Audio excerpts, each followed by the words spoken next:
युती झालेली आहे, काय म्हणणार? काँग्रेस आणि वंचित बहुजन आघाडीची जी युती झाली आहे नांदेडमध्ये, त्यांनी महानगरपालिकेमध्ये नक्कीच एक मोठा बदल आपल्याला दिसणार आहे नांदेडच्या. आता ह्या युतीमुळे अख्खं समीकरण नांदेडचं बदलून वंचित आणि काँग्रेस हे पहिल्या क्रमांकावरती आपल्याला सत्ता स्थापन करताना दिसते आणि मग भाजप दुसऱ्या क्रमांकावरती आपल्याला ह्याच्यामुळे ढकलली गेलेली दिसते.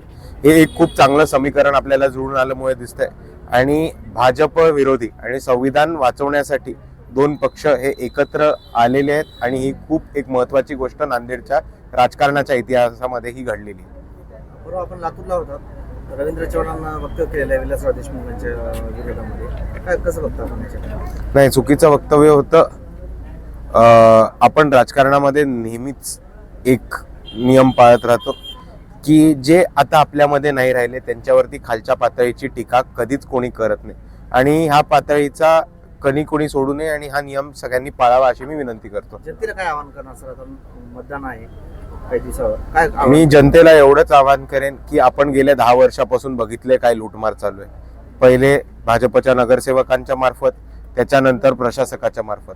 आता जर आपल्याला खऱ्या अर्थाने आपल्या नगरपालिकेचा आणि आपल्या शहराचा विकास करायचा असेल तर आपल्याला बदल घडवणं हे आपल्या हक्कात आहे आणि आपल्या अधिकाराचं पण आहे आणि म्हणून आपल्या मतदानाचा अधिकार वापरून बदल घडवा. जिथे वंचित बहुजन आघाडी आणि काँग्रेसची युती आहे तिथे वंचित बहुजन आघाडी आणि काँग्रेसच्या युतीला, आणि जिथे युती नाही आहे तिकडे वंचित बहुजन आघाडीला जास्तीत जास्त मतांनी विजयी करून द्या अशी मी सर्व लोकांना विनंती करतो.